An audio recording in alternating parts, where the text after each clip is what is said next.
Welcome to धूम classes. My name is Gautam. चलिए start करते हैं बायोलॉजी। बायोलॉजी के अंतर्गत हम द सेल चैप्टर पढ़ेंगे यानी कोशिका। यह जो कोशिका चैप्टर होगा इसके अंतर्गत हम जो भी अध्ययन करेंगे वह एनसीईआरटी पे आधारित होंगे और एनसीईआरटी पे ही आधारित होगा। क्योंकि अगर आप रेलवे की तैयारी कर रहे हैं या एसएससी की तैयारी कर रहे हैं, आप किसी भी चीज़ का आप तैयारी कर रहे हो, ठीक, तो जहाँ भी साइंस का वेटेज होता है तो ये आपके लिए वीडियो बहुत ही इम्पॉर्टेंट होगा। ठीक, इस वीडियो के अंतर्गत हम द सेल चैप्टर पूरी कंप्लीट करेंगे। यह इसका पहला पार्ट होगा और इसके बाद हम इसके सेकंड पार्ट भी लाएंगे। तो इस वीडियो के अंतर्गत हम कोशिका कंप्लीट करेंगे यानी इसके कंप्लीट करेंगे। ठीक, तो यह अगर आपको यह वीडियो अच्छा लगे तो बिल्कुल आप शेयर कर सकते हो और हमारी चैनल पे अगर आप नए हो तो ज़रूर इस चैनल को सब्सक्राइब करें और बेल आइकन को भी आप प्रेस कर ले, जिससे हम इस तरह की कोई भी अगर वीडियो इम्पॉर्टेंट अपलोड करें तो आपके पास नोटिफिकेशन पहुंच जाए। चलिए स्टार्ट करते हैं द सेल चैप्टर।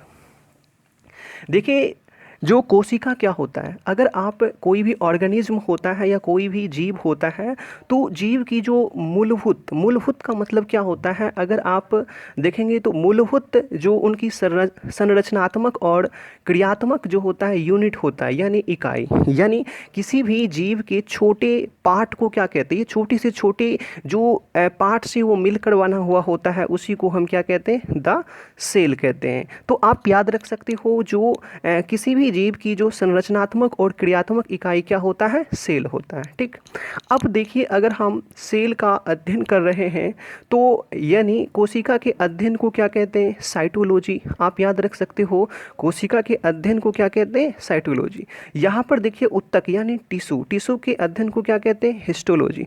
और उसके बाद स्किन के यानी त्वचा के अध्ययन को डर्मेटोलॉजी कहते हैं और पक्षी के अध्ययन को हम क्या कहते हैं, पक्षी के अध्ययन को ऑर्निथोलॉजी कहा जाता है। देखिए यहाँ पे होता है क्या कि जो अगर कोई भी ऑर्गेनिज्म होता है तो वह उसका छोटा यूनिट क्या हो गया, सेल। ये जब सेल मिल जाता है तो टिश्यू बना लेता है और टिश्यू मिलकर क्या बनाता है, ऑर्गन बनाता है और ऑर्गन ढेर सारे मिलकर क्या बनाता है, ऑर्गन सिस्टम। उसके बाद फिर बॉडी का फॉर्मेशन होता है। तो आप इतना याद रख सकते हैं। ठीक, देखिए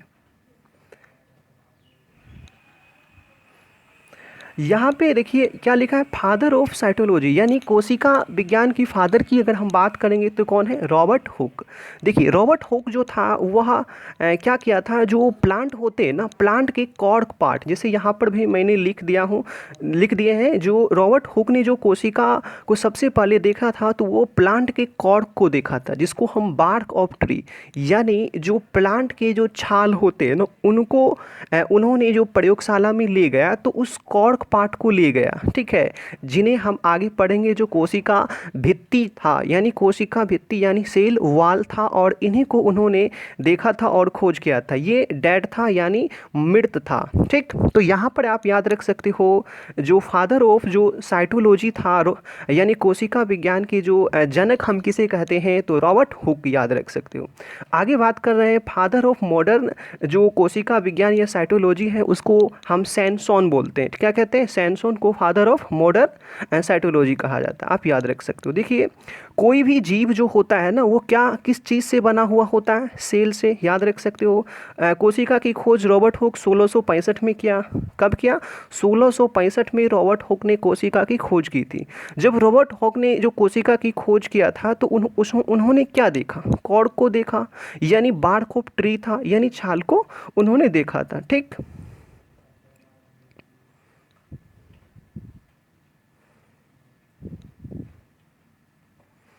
चलिए देखिए जो कोशिका होता है ना यानी वह एक लैटिन वर्ड से बना हुआ होता है। अगर आप देखेंगे जो लैटिन वर्ड क्या होता है, एक डेड सेल होता है, सॉरी डेड लैंग्वेज होता है, ये वर्ड होता है। लैटिन एक मृत भाषा होती है या मृत वर्ड होता है, मृत भाषा हम कह सकते हैं, यानी इनमें कोई चेंजिंग नहीं होता है। समझ रहे हैं।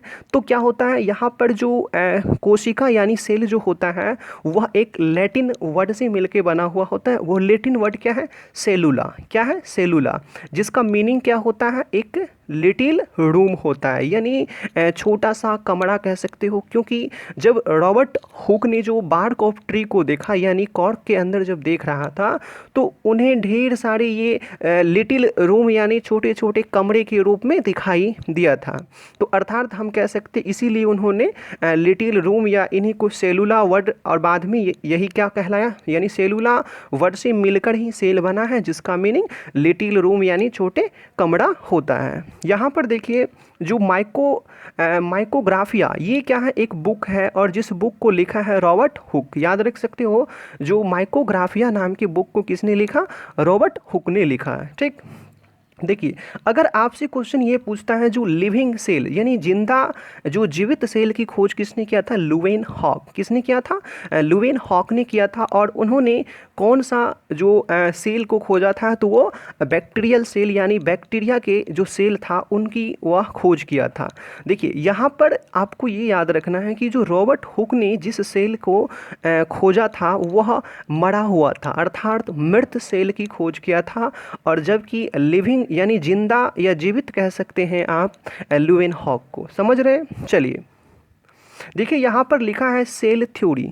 ये आगे हम पढ़ेंगे जो सेल थ्योरी क्या होता है और इनको किसने दिया था। ठीक, तो यहाँ पर देखिए सिल्डन एंड स्वान दो ऐसे साइंटिस्ट थे, वैज्ञानिक थे, जिन्होंने सेल थ्योरी दिया था। आगे हम पढ़ेंगे जो सेल थ्योरी क्या होते हैं।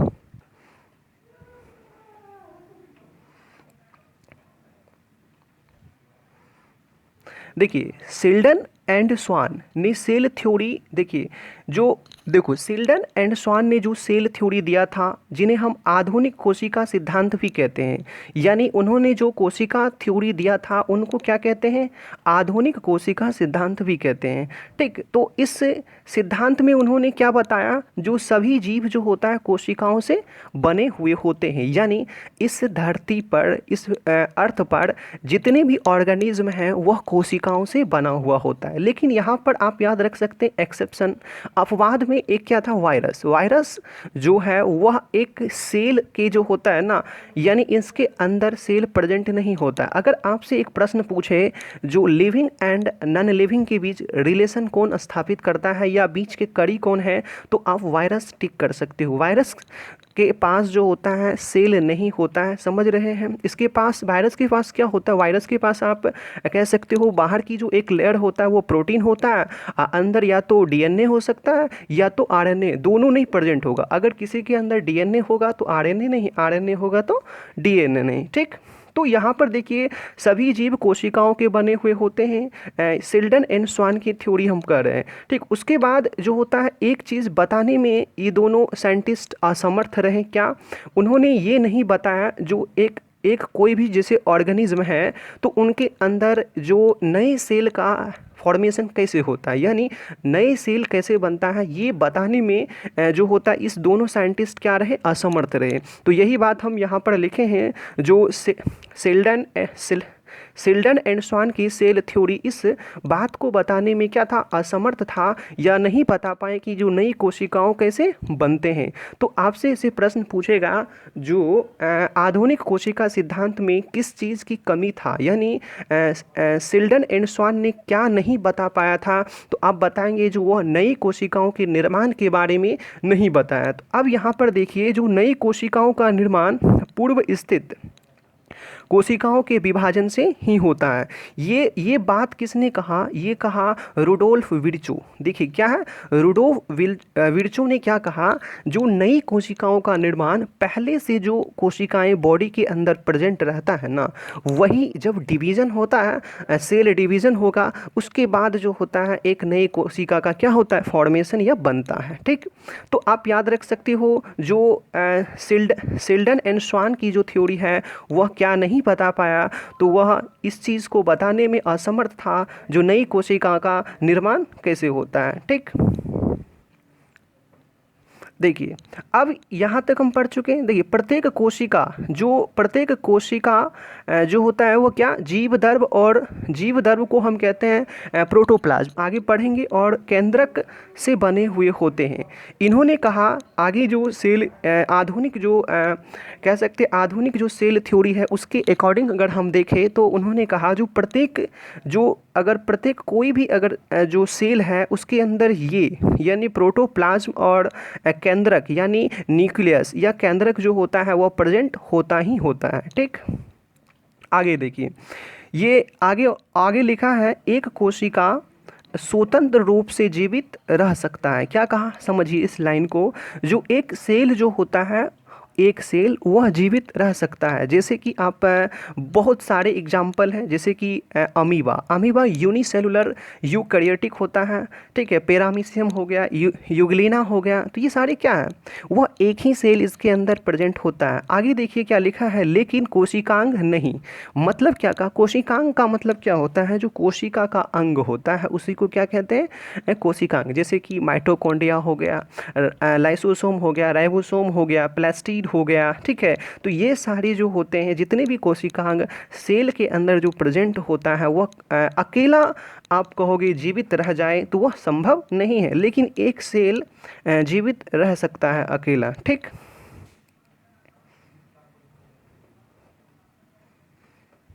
देखिए आगे क्या लिखा है, जो कोशिकाओं में जो जीव दर्भ होता है यानी प्रोटोप्लाज्म, इनकी खोज किसने किया था, तो डू जार्डिन, याद रख सकते हैं, डू जार्डिन। ठीक, इनका जो नामकरण किसने किया था, पुरकिंजे, नामकरण पुरकिंजे। ठीक, तो देखिए जीव दर्भ को हम क्या कहते हैं, प्रोटोप्लाज्म कहते हैं। ठीक, देखिए प्रोटोप्लाज्म जो होता है वो बना होता है किससे, एक होता है साइटोप्लाज्म, दूसरा होता है न्यूक्लियस। न्यूक्लियस मतलब क्या, केंद्रक होता है। ठीक, और इन्हें हम कोशिका दर्भ कहते हैं। जैसे आप इस पिक्चर को देख सकते हैं। ठीक, देखिए आप इस पिक्चर को देख सकते हैं, जैसे कि बाहर की जो आप जिस लेयर को देख रहे हो, ठीक है, इन्हें हम बोलते हैं कोशिका झिल्ली या प्लाज्मा झिल्ली यानी सेल मेम्ब्रेन्स बोलते हैं बाहर का। अंदर में आप जो इसको देख रहे हो ये जो होता है केंद्रक कहलाता है। ठीक, और इसके अंदर जो ये फ्लूइड होता है यानी द्रव भरा रहता है।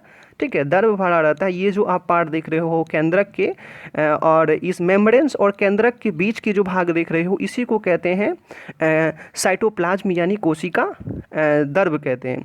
तो ठीक, यानी हम कह सकते हैं कि केंद्रक और साइटोप्लाज्म को सम्मिलित रूप को हम क्या कहते हैं, जीव दर्भ कहते हैं। समझ रहे हैं। ठीक, देखिए यहाँ पे लिखा है ओमनिस सेलुला ई सेलुला, किसने कहा था, ये कहा था रुडोल्फ विर्चो। ये वही बात लिखा है जो हम पहले डिस्कस कर चुके हैं। ओमनी सेलुला ई सेलुला का मतलब होता है कि जो जीव मतलब किसी भी जीव के अंदर कोई भी ऑर्गेनिज्म है तो पहले एक नए सेल का जो फॉर्मेशन होता है वो पहले से जो सेल प्रेजेंट होता है उसी के डिवीजन से होता है। ये बात इन्होंने इस लैंग्वेज में कहा था। ठीक, तो आप याद रख सकते हो। अगर ये डायरेक्ट आपको स्टेटमेंट देखने को मिले तो आप रुडोल्फ विर्चो को टिक कर सकते हो। ठीक, देखिए यहाँ पे लिखा है जंतु कोशिका यानी एनिमल सेल कि जो एक्सटर्नल आवरण होता है, एक्सटर्नल मतलब क्या, बाहर। अगर आप देखोगे कोई भी एनिमल सेल है तो उनकी जो एक्सटर्नल आवरण होता है वो सेल मेम्ब्रेन्स होता है। ठीक, आप याद रखिए, डायरेक्ट इस तरह के प्रश्न आपको देखने को मिल सकता है एग्जाम के अंदर।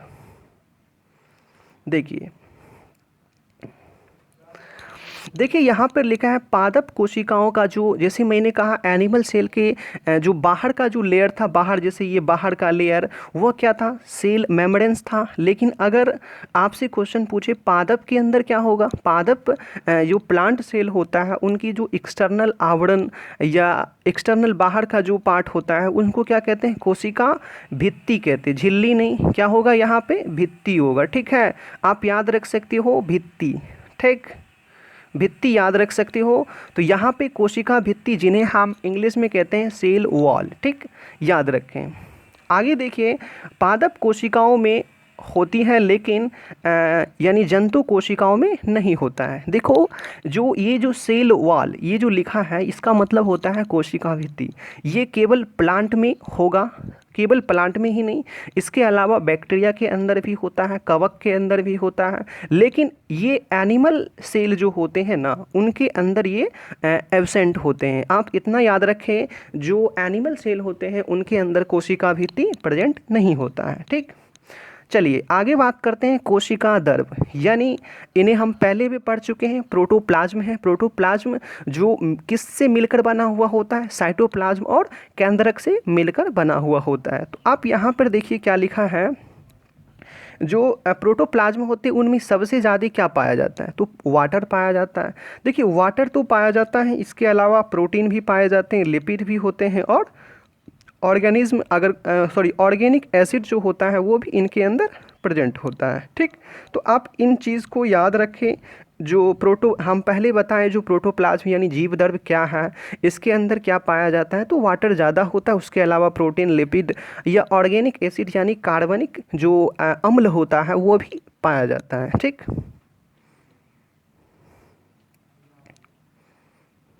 देखिए अब यहाँ पे लिखा है प्रोकैरियोटिक कोशिकाओं में क्या होता है, राइबोसोम। आगे हम आगे हम पढ़ेंगे। ठीक है, जो सेल कितने प्रकार के होते हैं, सेल दो प्रकार का होता है, एक प्रोकैरियोटिक होता है, यूकैरियोटिक होता है। प्रोकैरियोटिक क्या है, यूकैरियोटिक क्या है, ये हम पढ़ेंगे। फिर इसको फर्दर डिवाइड करेंगे।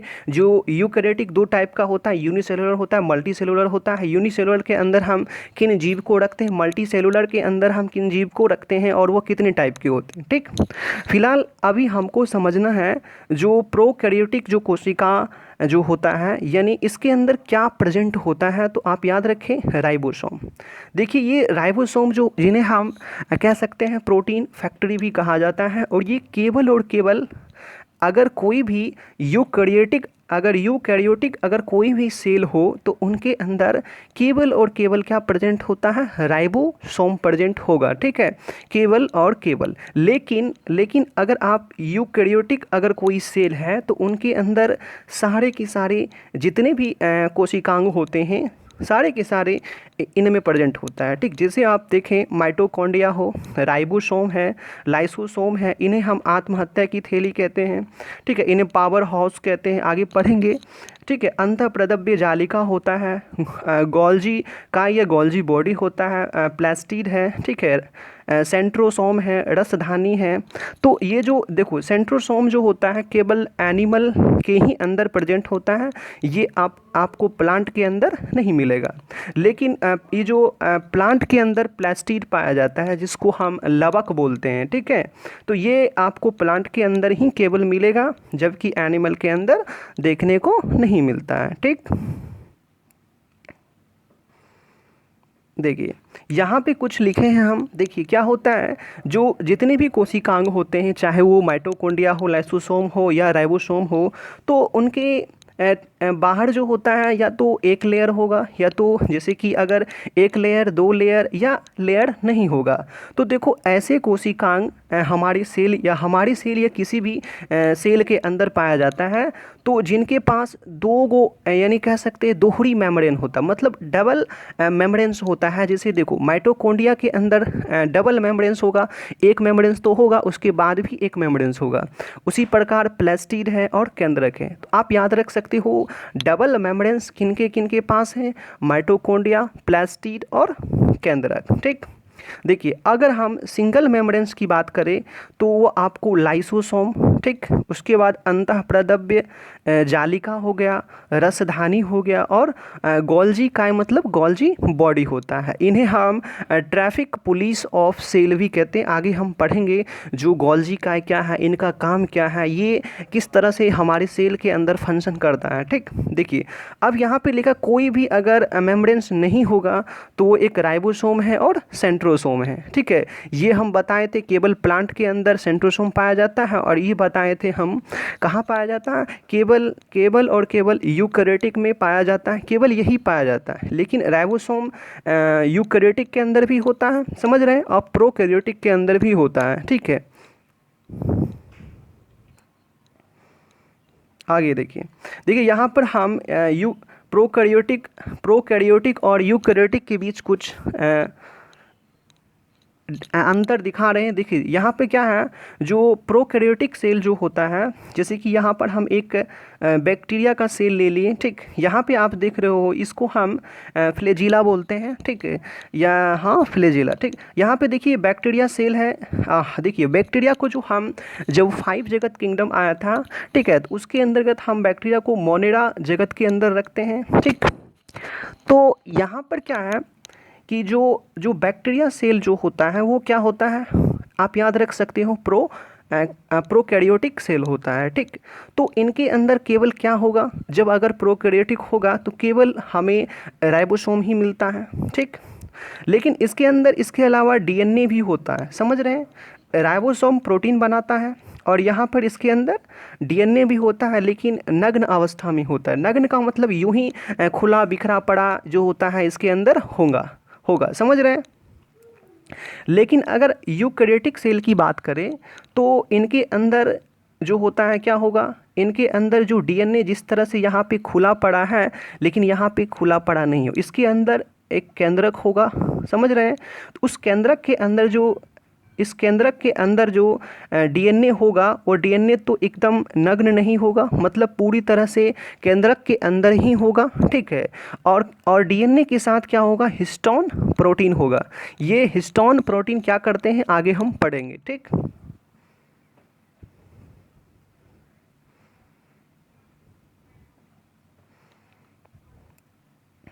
देखिए यहाँ पे हमने लिखे हैं प्रोकैरियोटिक सेल। ये अब इनके बारे में हम पढ़ेंगे, जो प्रोकैरियोटिक सेल क्या होता है। ठीक है, तो देखिए ये हम पहले भी पढ़े हैं। ठीक, देखिए यहाँ पे लिखा है वास्तविक केंद्रक यहाँ पे नहीं होता है। देखिए प्रोकैरियोटिक सेल हम उन्हें कहते हैं जिनके पास कोई वास्तव में रियल में कोई केंद्रक नहीं होता है, जबकि यूकैरियोटिक जो सेल होते हैं उनके पास केंद्रक होते हैं। ठीक, इनके पास और क्या नहीं होता है, केंद्रक, झिल्ली नहीं होगा। प्रोकैरियोटिक सेल के पास केंद्रक झिल्ली नहीं होता है, यानी वास्तव में कोई केंद्रक नहीं है, केंद्रक झिल्ली भी नहीं है। उसके अलावा जो डीएनए होता है उनके साथ हिस्टोन प्रोटीन भी नहीं होंगे।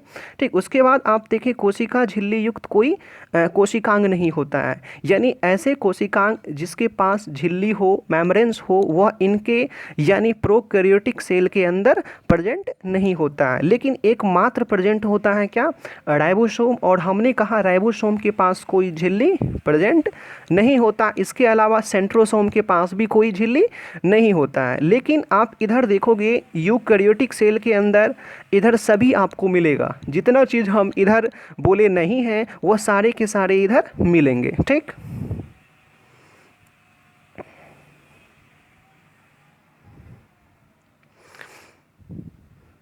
देखिए यहाँ पे सभी जो प्रोकैरियोटिक कोशिकाओं में क्या होता है, कोशिका भित्ति पाई जाती हैं, लेकिन एक को छोड़कर। देखिए जो जितने भी प्रोकैरियोटिक जो सेल होते हैं उनके अंदर कोशिका भित्ति क्या होता है, पाया जाता है, लेकिन मात्र एक माइकोप्लाज्मा, आप याद रखिए माइकोप्लाज्मा, जिसके जो मोनेडा जगत के अंदर ही आते हैं।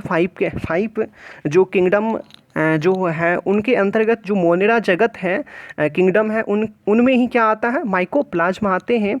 तो आपको याद रखना है कि माइकोप्लाज्मा, ठीक है, माइकोप्लाज्मा के पास कोई कोशिका भित्ति नहीं होता है। ठीक है, ये एग्जाम में आपको डायरेक्ट देखने को मिल जाता है। ठीक,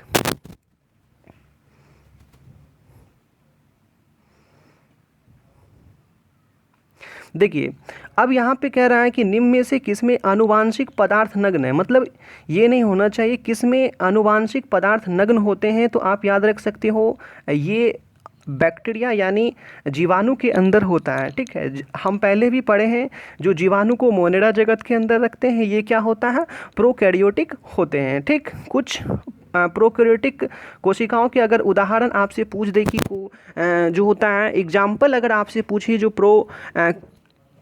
प्रोकैरियोटिक जो होता है सेल का एग्जाम्पल कौन कौन यानी किन के अंदर पाया जाता है, तो आप याद रख सकते हैं जीवाणु सेल में, माइकोप्लाज्मा, इसके अंदर हम और क्या बताएं, इनके अंदर कोशिका भित्ति नहीं होता है। ठीक है, लेकिन ये प्रोकैरियोटिक सेल ही होते हैं। ठीक, उसके बाद साइनोबैक्टीरिया को हम नील हरित शैवाल यानी ब्लू ग्रीन एल्गी भी कहते हैं। ठीक, उसके अलावा आप देखेंगे अमीबा हम प्रोटिस्टा जगत में रखते, आगे हम पढ़ेंगे। ये अमीबा जो है वह आपको प्रोकैरियोटिक नहीं है, ये यूनिसेलुलर यूकैरियोटिक है, समझ रहे हैं। ये प्रोकैरियोटिक जो होता है अमीबा नहीं है, प्रोटिस्ट या प्रोटिस्टा जगत के अंदर जो भी मेंबर्स आते हैं वह यूकैरियोटिक होता है, यानी यूनिसेलुलर यूकैरियोटिक होते हैं। आगे हम पढ़ेंगे जो प्रोटिस्टा जगत के अंदर जो कौन से यूकैरियोटिक में आते हैं कि प्रोकैरियोटिक में आते हैं, ठीक।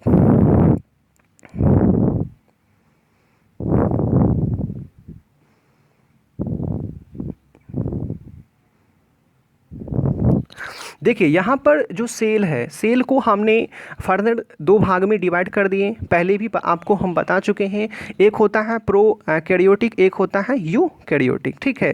तो प्रोकैरियोटिक के अंदर जो आता है बैक्टीरिया, ब्लू ग्रीन एल्गी, उसके बाद माइकोप्लाज्मा, ठीक है। माइकोप्लाज्मा के अंदर हम क्या बताएं, इनके अंदर जो होता है क्या नहीं होता है, तो इसके अंदर कोशिका भित्ति नहीं होते हैं, आप याद रखें, ठीक। देखिए यूकैरियोटिक की बात करते हैं तो ये दो टाइप का होता है, एक होता है यूनिसेलुलर, एक होता है मल्टी सेलुलर। तो यूनिसेलुलर का मतलब क्या, इसके अंदर एक ही सेल प्रेजेंट होगा, जबकि मल्टी सेलुलर मतलब एक से अधिक, यानी बहुकोशिकीय जीव इसमें होगा और इसमें एक कोशिकीय जीव होगा। तो यूनिसेलुलर यूकैरियोटिक के अंदर क्या होता है, प्रोटिस्ट आते हैं, यानी जितने भी प्रोटिस्टा जगत के अंदर जो मेंबर हैं, ठीक है। यूग्लिना हो गया, प्लाज्मोडियम हो गया, ठीक है। तो ये उसके बाद अमीबा हो गया, ठीक है, देख सकते हैं आप। तो इसके अंदर जैसे यूग्लिना, प्लाज्मोडियम, अमीबा और पेरामीशियम, यहाँ पर आप याद रखें जो पेरामीशियम है इन्हें हम चप्पल जंतु भी कहते हैं। और यहाँ पर जो लिखा है प्लाज्मोडियम, और ये जो मलेरिया जो बीमारी होता है ना, वो प्लाज्मोडियम प्रोटिस्ट के कारण ही होता है। और यूग्लिना को आप देख रहे हो, ये प्लांट और एनिमल के बीच को कड़ी होता है, लेकिन जो वायरस आप पढ़े थे वो लिविंग और नॉन लिविंग के बीच कड़ी होते हैं, ठीक। इतना आप याद रखें।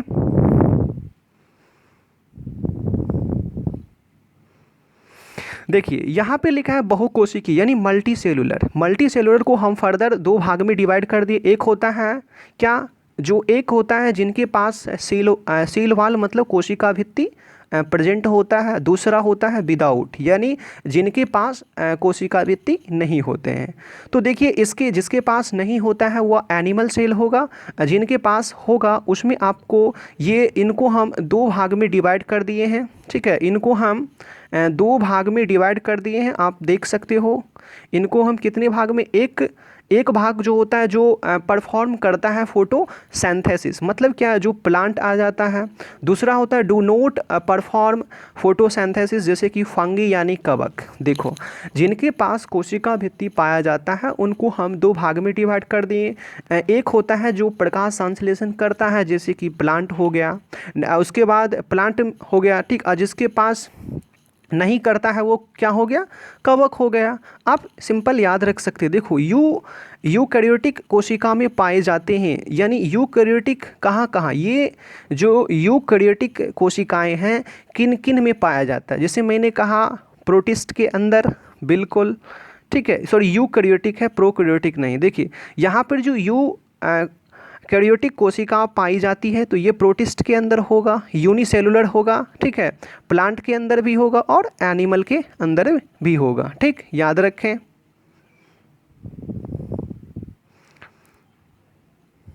देखिए अब क्या लिखा है, केवल पादप सेल में पाए जाते हैं, जंतु सेल में नहीं। मतलब क्या कह रहा है कि ऐसे कोशिकांग जो केवल और केवल प्लांट में ही होता है, एनिमल सेल के अंदर नहीं होता है। देखिए कोशिका भित्ति, ये जो सेल वॉल है यानी कोशिका भित्ति, ये केवल और केवल किस में पाया जाएगा, प्लांट में। देखिए यहाँ पे जो प्लास्टिड है, लवक, ये केवल और केवल प्लांट में होगा, एनिमल सेल के अंदर नहीं होगा, यानी प्लांट सेल में होगा। उसके बाद हरित लवक यानी क्लोरोप्लास्ट, क्लोरोप्लास्ट के अंदर ही क्लोरोफिल होता है, जो प्रकाश संश्लेषण की प्रोसेस यहीं पे कंप्लीट होता है। तो ये भी प्लांट के अंदर ही होता है, क्योंकि खुद अपना भोजन जो होता है बनाता है, ठीक। देखिए यहाँ पे लिखा है जो कोशिका भित्ति पाए जाते हैं, तो ये जो कोशिका भित्ति अगर आपसे पूछे कि सेल वॉल यानी कोशिका भित्ति कहाँ पाया जाता है, किन किन में पाया जाता है, तो आप प्लांट सेल में याद रख सकते हो, कवक सेल में, और जीवाणु के अंदर भी पाया जाता है कोशिका भित्ति, ठीक।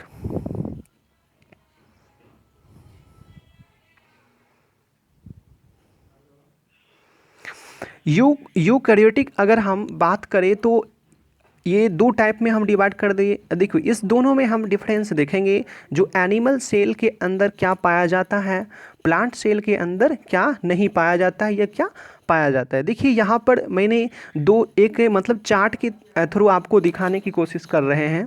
तो यहाँ पे है सेल वॉल, मतलब क्या, कोशिका भित्ति। तो ये एनिमल के अंदर प्रेजेंट नहीं होगा, पर एनिमल सेल के अंदर नहीं होगा लेकिन प्लांट सेल के अंदर होगा। समझ रहे हैं? ठीक, आगे देखिए प्लास्टिड, ये एनिमल में सेल में नहीं होता है लेकिन प्लांट सेल के अंदर होता है।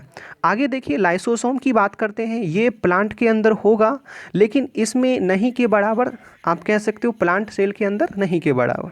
ठीक,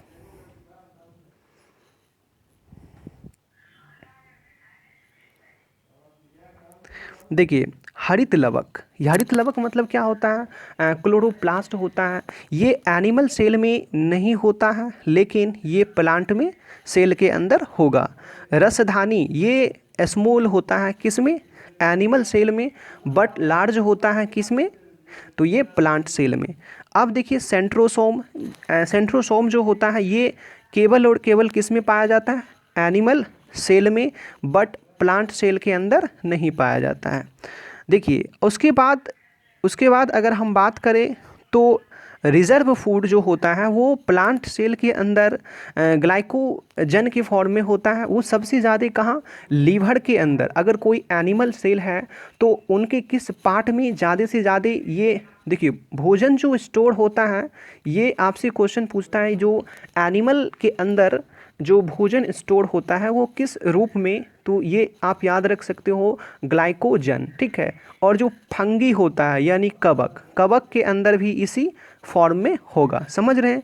अब देखिए ये जो स्टोर होता है कहाँ, ये लीवर में होगा। हमारी जो मांसपेशियाँ होती है, मसल्स होता है, उनके अंदर भी ये स्टोर होता है। लेकिन प्लांट के अंदर यही जो रिजर्व फूड होता है वो किस फॉर्म में, स्टार्च के फॉर्म में, स्टार्च के रूप में, फॉर्म में ये प्रेजेंट होता है। आप याद रखें। ठीक, देखिए देखिए यहाँ पे क्या लिखा है, कोशिका भित्ति को सबसे पहले किसने देखा, ये रॉबर्ट हुक। हम पहले भी बताएं, जो ये रॉबर्ट हुक जो था ना, इन्होंने जो इस कोशिका भित्ति को ही अपने माइक्रोस्कोप से देखा था, क्योंकि इसके पास उस समय इलेक्ट्रॉन माइक्रोस्कोप था नहीं, तो वह पूरी तरह से सेल मेम्ब्रेन्स को, माइटोप्लाज्मा या माइटोकॉन्ड्रिया, इनको देखने की क्षमता जो होता इनके माइक्रोस्कोप में ही नहीं था। तो ये इन्होंने क्या किया, जो बार्क ऑफ ट्री था यानी सेल का मतलब पेड़ का जो छाल था, उनसे कॉर्क को उन्होंने उठाकर लाया और माइक्रोस्कोप से देखा। तो वास्तव में उन्होंने सेल को नहीं देखा, वास्तव में वो किसको देखा, कोशिका भित्ति को देखा था, यानी सेल वाल को देखा था। ठीक, देखिए यहाँ पर जो सेवाल का मतलब एल्गी होता है। ठीक है, एल्गी की कोशिका भित्ति जो मुख्य रूप से बने हुए होते हैं, आप याद रख सकते हो सेलुलोज। सेलुलोज क्या है, सेलुलोज कार्बोहाइड्रेट होता है, और हमारी अर्थ पे सबसे ज़्यादा पाई जाने वाला कार्बोहाइड्रेट कोई है तो वह सेलुलोज है। ठीक है, ये कह सकते हैं। चलिए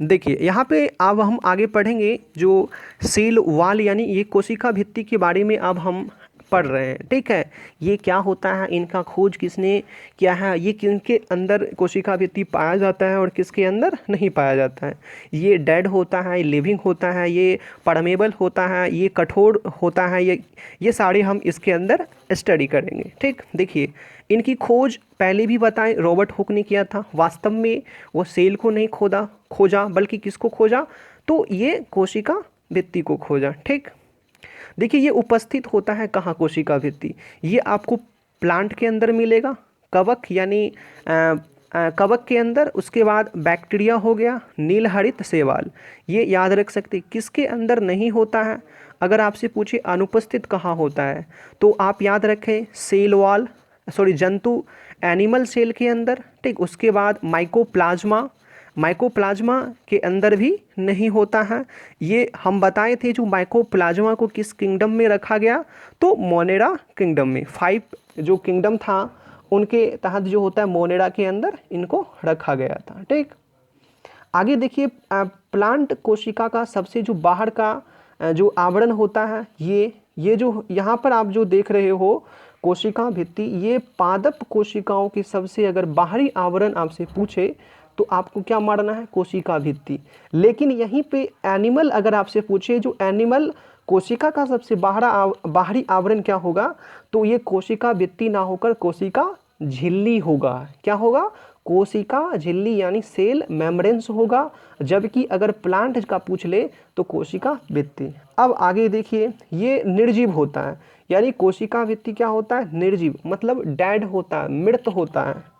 आगे देखिए, ये पारगम्य होता है, परमेबल होता है, इनसे वाटर आर पार कर सकता है, परमेबल। ठीक, ये कोशिकाओं को दृढ़ बनाता है। दृढ़ का मतलब क्या होता है, मजबूती देता है, यांत्रिक आप सपोर्ट कह सकते हो।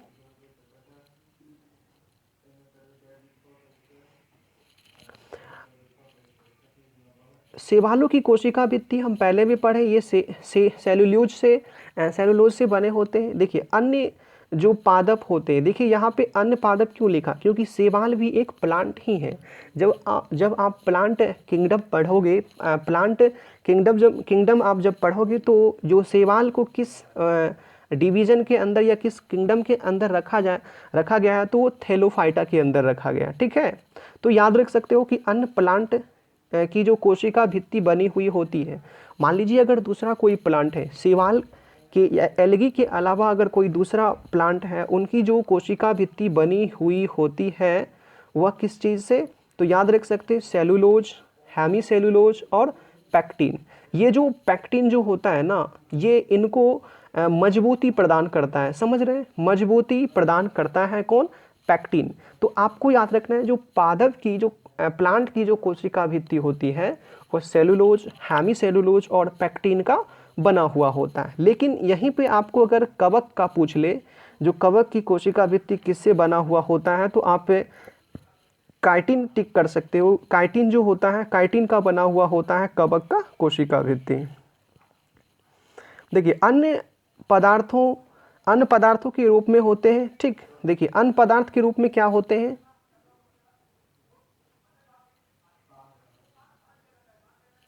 अन्य पदार्थ के रूप में अगर हम बात करें तो जैसे यहाँ पे लिखा है लिग्निन। ये लिग्निन क्या होता है, ये प्लांट को मजबूती प्रदान करता है। ठीक है, आप पढ़े होंगे जो टिश्यू होता है प्लांट के अंदर, ये अगर कॉम्प्लेक्स टिश्यू आप पढ़े होंगे तो ये दो टाइप का होता है। एक सिंपल कॉम्प्लेक्स टिश्यू होता है और एक सिंपल एक टिश्यू होता है और एक कॉम्प्लेक्स टिश्यू होता है। तो उसमें अगर आप देखेंगे तो ये स्क्लेरेन काइमा है। ठीक है, परमानेंट, एक सिंपल परमानेंट होता है, कॉम्प्लेक्स परमानेंट होता है। तो उसके अंदर जब आप पढ़ोगे तो ये स्क्लेरेन काइमा में प्रेजेंट होता है कौन, लिग्निन। लिग्निन का काम क्या है, मजबूती प्रदान करना। ठीक है, तो ये आप याद रखिए। आगे देखिए क्या लिखा है, क्यूटीन।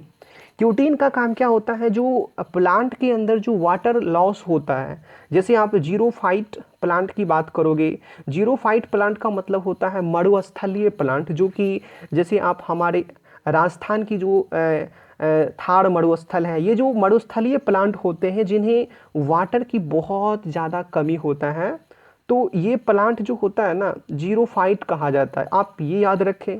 तो इन प्लांट के अंदर क्या पाया जाता है, क्यूटीन। ये क्यूटीन एक प्रकार का कह सकते हैं कि जो इसके अंदर वाटर लॉस को रोकता है। ठीक, देखिए यहाँ पे लिखा है सुबेरीन। ये अगर आपसे पूछे प्लांट के किस पार्ट में सुबेरीन पाया जाता है, तो आप याद रखेंगे कॉर्क। ठीक है, कॉर्क या बार्क ऑफ ट्री कह सकते हो, कॉर्क कह सकते हो, या जो सील वॉल होता है ना कोशिका भित्ति, ये उसी में पाया जाता है सुबेरीन। ये जो होता है ना, ये भी वही काम करेगा पानी के लिए, या क्या होगा, अपारगम्य होता है। मतलब आप अगर सुबेरीन होगा तो वह वाटर को ना तो आने देगा ना तो जाने देगा। समझ रहे हैं। देखिए यहाँ पे जो क्यूटीन की बात करते हैं, ये जो कहाँ पाया जाता है, एपिडर्मल जो सेल होती है ना, जब आप आगे सेल का पूरा अध्ययन करेंगे तो जो प्लांट के अंदर जो एपिडर्मल सेल होता है ना, एपिडर्मल, तो उसके अंदर क्यूटीन पाया जाता है। ठीक,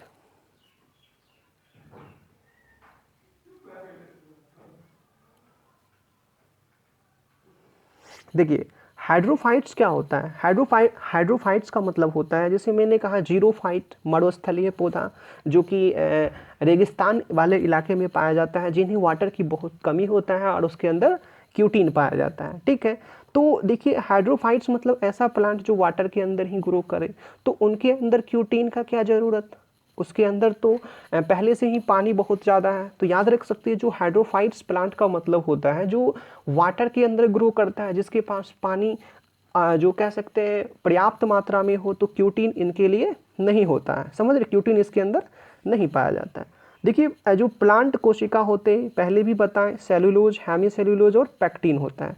ये जो पैक्टिन जो होता है ना, ये प्लांट के कोलेडन काइमा में पाया जाता है। ये कोलेडन काइमा क्या है, प्लांट टिश्यू है, आप इतना याद रखें। देखिए अब आगे हमको पढ़ना है सेल मेम्ब्रेन्स। ठीक,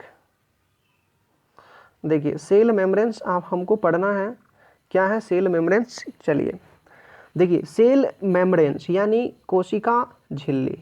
ठीक, तो कोशिका झिल्ली क्या है, ये जंतु कोशिकाओं के सबसे अगर बाहरी आवरण आपको कहे तो वो क्या होगा, कोशिका झिल्ली। ये हम पहले भी आपको बताएं।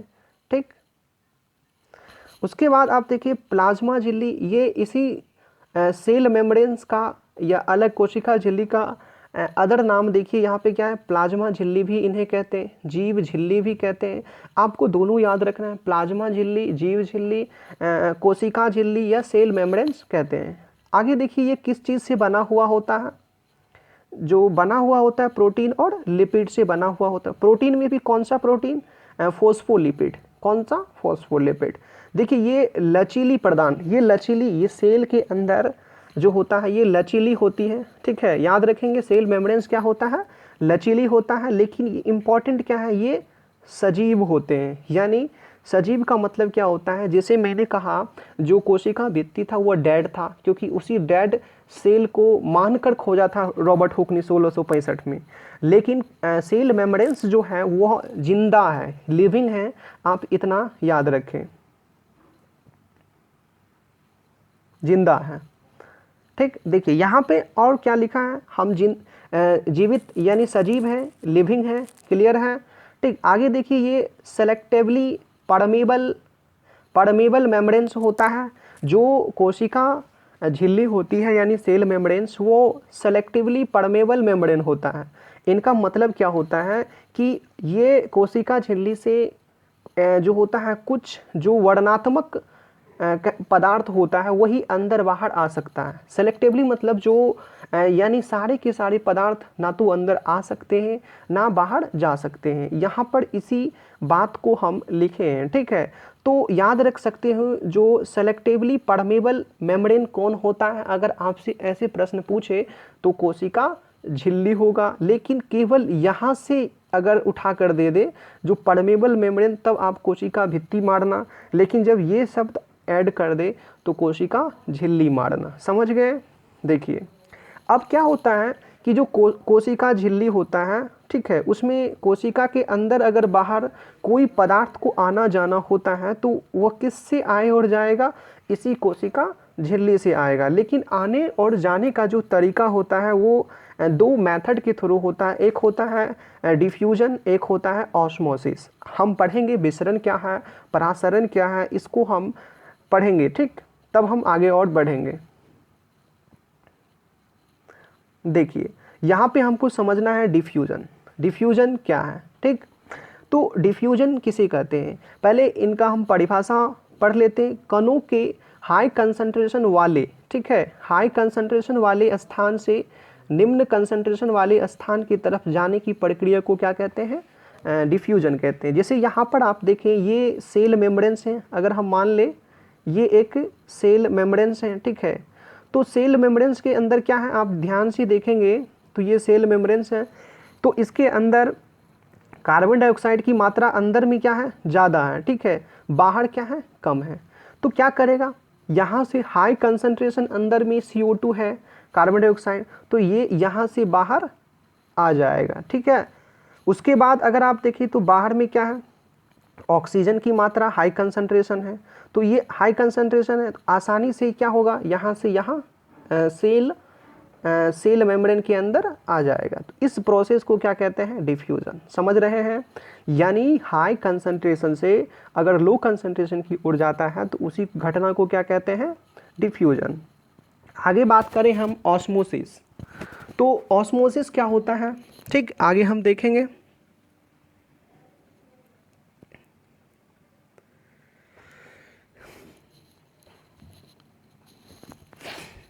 ऑस्मोसिस यानी परासरण। देखिए परासरण क्या होता है? जब जल के अणु, ठीक है, यहाँ पे लिखा है जल के अणु का चयनात्मक पारगम्य झिल्ली द्वारा हाई कंसंट्रेशन वाले स्थान से निम्न कंसंट्रेशन वाले स्थान की तरफ जाने की प्रक्रिया को क्या कहते हैं? परासरण। देखिए यहाँ पे कुछ नहीं है, जैसे अगर आप डिफ्यूजन पढ़े ना तो इसमें भी क्या होता है? हाई कंसंट्रेशन से वस्तु कहाँ यानी वाटर कहाँ जाता है? निम्न कंसंट्रेशन में। ठीक है, जहाँ पे अगर ज़्यादा होगा वहाँ से कम वाले स्थान पे जाएगा। ठीक है, लेकिन इसमें क्या है? जो चयनात्मक पारगम्य, ठीक है, पारगम्य झिल्ली यानी कह सकते हैं हम जो सेलेक्टिवली परमेबल जो मेम्ब्रेन्स होते हैं, ये लिखा होना बहुत ज़रूरी है। जब अगर ये लिखा हो तो आप समझ जाइएगा वो परासरण होगा, अगर ये नहीं लिखा हो तो आप समझ जाइएगा डिफ्यूज़न। अगर आपसे पूछे जो विसरण का एक एग्जाम्पल दीजिए, तो जैसे अगर आप अगरबत्ती जलाते हो, आसपास फैल जाता है उसका सुगंध, तो परफ्यूम आसपास फैल जाता है, तो उस चीज़ को हम क्या कहते हैं? उसको हम कहते हैं क्या?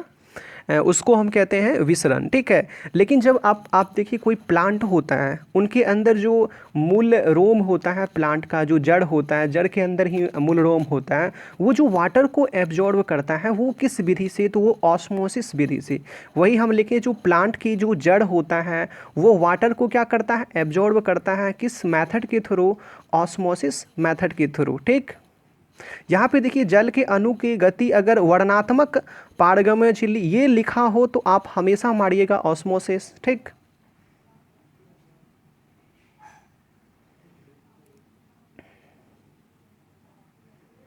वही चीज़ हम यहाँ पर भी लिखे थे। देखिए क्या जल के जो अणु होते हैं ना, वो अगर वर्णात्मक पारगम्य झिल्ली से हो तो उसे ऑस्मोसिस कहेंगे।